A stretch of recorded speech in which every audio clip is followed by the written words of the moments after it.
This YouTube channel does not promote any violent, harmful, or illegal activities.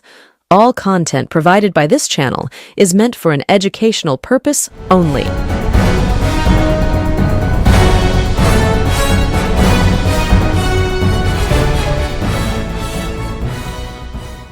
নমস্কার, আমি প্রতিবেদক সায়ন্তন চক্রবর্তী। আপনারা দেখছেন বঙ্গচক্র ইউটিউব চ্যানেল।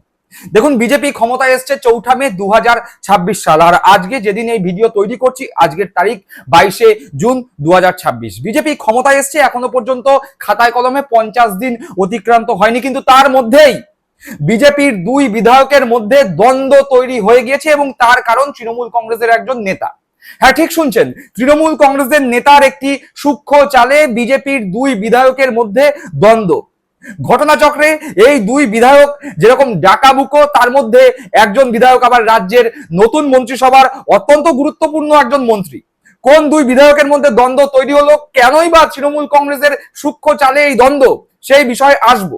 কিন্তু তার আগে আপনাদের কাছে অনুরোধ জানাচ্ছি যে আমার এই চ্যানেল অর্থাৎ বঙ্গচক্র ইউটিউব চ্যানেল এর যারা দর্শক আছেন অর্থাৎ আপনাদের কাছে করজোড়ে অনুরোধ, এই চ্যানেলকে সাকসেসফুলি সফলভাবে চালিয়ে নিয়ে যাওয়ার জন্য আমার পাশে আপনারা দাঁড়ান। এবং এই পাশে দাঁড়ানোর জন্য আমাদের চ্যানেলে যে মেম্বারশিপের জন্য একটি অপশন রয়েছে অর্থাৎ জয়েন অপশন, এই জয়েন অপশনে ক্লিক করে আপনারা মাসিক মেম্বারশিপ সংগ্রহ করুন, তাহলে আমার এই চ্যানেলটি চালিয়ে যেতে অত্যন্ত সুবিধা হবে।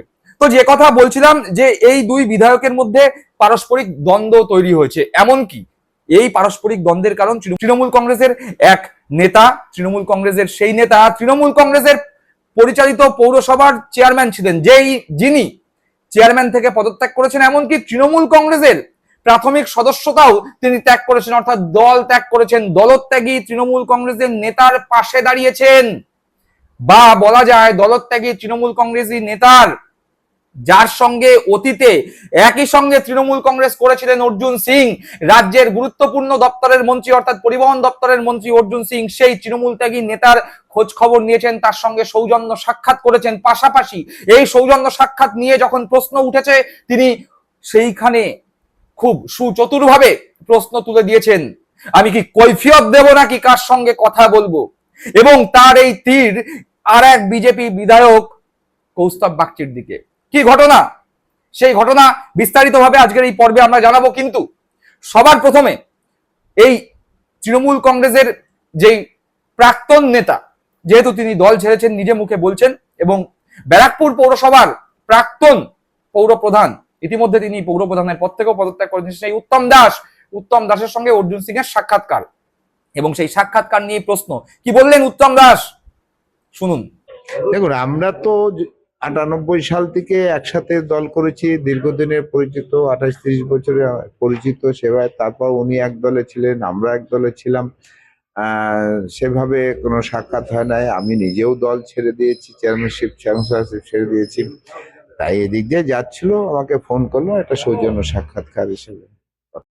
শুনলেন উত্তম দাসের বক্তব্য। আর ঠিক এর পরেই ব্যারাকপুরেরই ঘটনা, যোগ দিবসকে কেন্দ্র করে ব্যারাকপুরে বিভূতিভূষণ ক্রীড়াঙ্গনে ইস্ট বেঙ্গল বনাম মোহনবাগানের প্রদর্শনী ম্যাচ, এবং সেই প্রদর্শনী ম্যাচে নোয়াপাড়ার বিধায়ক মন্ত্রী অর্জুন সিং যেরকম উপস্থিত ছিলেন ব্যারাকপুরের বিজেপির বিধায়ক কৌস্তব বাগচি, পাশাপাশি ব্যারাকপুরের সদ্য প্রাক্তন হয়ে যাওয়া চেয়ারম্যান উত্তম দাসও সেই প্রোগ্রামে উপস্থিত ছিলেন। এবং উত্তম দাসকে দেখে সেই প্রোগ্রামে থাকতে অনিচ্ছা প্রকাশ করে ব্যারাকপুরের সদ্য নির্বাচিত বিধায়ক কৌস্তব বাগচি। তিনি বলেন যে উত্তম দাস যদি কোনো প্রোগ্রামে থাকে, তাহলে আমার দলের কর্মীদের সেন্টিমেন্টের কথা ভেবে আমি সেই প্রোগ্রামে থাকবো না। কোন তৃণমূল কংগ্রেস নেতার সঙ্গে কোনো মঞ্চ শেয়ার বা কোনো অনুষ্ঠান শেয়ার আমি করে দেবো না। সরাসরি কৌস্তব বাগচির সেই বক্তব্য একবার শুনি। ব্যারাকপুরের প্রাক্তন চেয়ারম্যান উত্তম দাস মহাশয় আমার এখানে মঞ্চ শেয়ার করা বা প্রোগ্রাম শেয়ার করা আমার পক্ষে সম্ভব। আমার এখানে সাধারণ কর্মীদের সেন্টিমেন্ট জড়িত, আমার সাধারণ কর্মী সমর্থকদের এখানে আবেগের যেখানে প্রশ্ন, সেখানে আমার পক্ষে এখানে থাকা সম্ভব। আমি একদম অন প্রিন্সিপাল বেরিয়ে যাচ্ছি। প্রথমটা ছিলাম ঢুকে বেরিয়ে যাবো, খারাপ দেখাতো। আমি যখন ঢুকেছি তখন ওনাকে দেখে আমি কোনোরকম কোনো সিন ক্রিয়েট করার পক্ষে নই। তবে আমার মনে হয়েছে আমার বিবেকের ঢুকে বেরিয়ে যাবো, খারাপ দেখাতো। আমি যখন ঢুকেছি তখন ওনাকে দেখে আমি কোনোরকম কোনো সিন ক্রিয়েট করার পক্ষে নই। তবে আমার মনে হয়েছে, আমার বিবেকের ডাক, আমার অন্তরাত্মার ডাকে আমার মনে হয়েছে যে উচিত নয়। যেখানে আমাদের কর্মী সমর্থকদের এখানে আবেগের প্রশ্ন জড়িত, সেখানে আমি থাকবো না। শুনলাম কৌস্তব বাগচির বক্তব্য, এবং কৌস্তব বাগচির বক্তব্য আপনারা যারা পুরোটা শুনলেন এর মধ্যে থেকে স্পষ্ট বুঝতে পারবেন যে তিনি বারবার বলেছেন অন্ততপক্ষে আমি তৃণমূল কংগ্রেসের কোন নেতা বা কোন চেয়ারম্যান বা প্রাক্তন নেতা বা প্রাক্তন চেয়ারম্যান যেই মঞ্চে উপস্থিত থাকবে সেই মঞ্চ শেয়ার করে নেব না।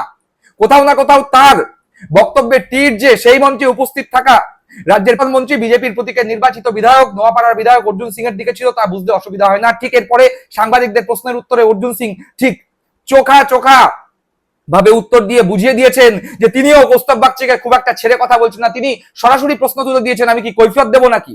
অর্থাৎ তিনি বোঝাতে চেয়েছেন কৌস্তব বাগচির এই ধরনের প্রশ্নের উত্তর তিনি দেবেন না, বা কৌস্তব বাগচি কাছে তিনি কোন রকম কৈফিয়ত দেবেন না বা জবাবদিহি করবেন না। কি বললেন অর্জুন সিং নোয়াপাড়ার বিধায়ক, তার বক্তব্য শুনবো। কাজ হলো সমাজের সব ধরনের মানুষ সঙ্গে যোগাযোগ রাখা, তাহলেই তো আমি অর্জুন সিং।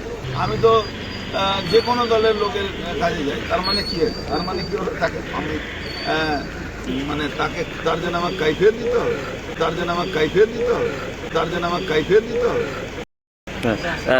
আমি রাজনৈতিক ব্যক্তি, আমি মিনিস্টার, আমি এমএলএ, আমি হলাম এখানকার এমএলএ জেতার আগে আমি কারো বিরুদ্ধে বলবো, ও আমার বিরুদ্ধে বলবে, এমএলএ পরে আমি সবার এমএলএ। শুনলাম অর্জুন সিং এর বক্তব্য, অর্থাৎ অর্জুন সিং ঠাড়ে ঠাড়ে বুঝিয়ে দিচ্ছেন যে এই ব্যারাকপুর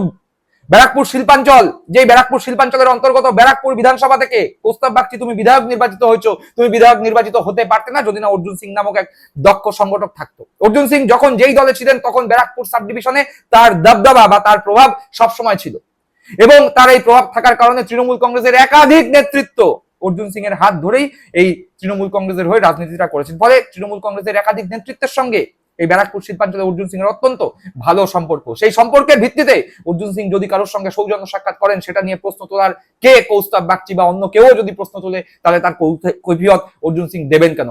সরাসরি প্রশ্ন তুলে দিলেন অর্জুন সিং। আর যে কথা বলছিলাম, তৃণমূল কংগ্রেস নেতা সূক্ষ্ম চাল, অর্থাৎ একই সঙ্গে চেয়ারম্যান পদ থেকে পদত্যাগ এবং তৃণমূল কংগ্রেস দল ছাড়া অর্জুন সিং এর সঙ্গে সৌজন্য সাক্ষাৎ ভবিষ্যতে যা বিজেপির পথে তাকে ধাবিত করবে বলেই মনে করছে ব্যারাকপুর শিল্পাঞ্চলের মানুষজন।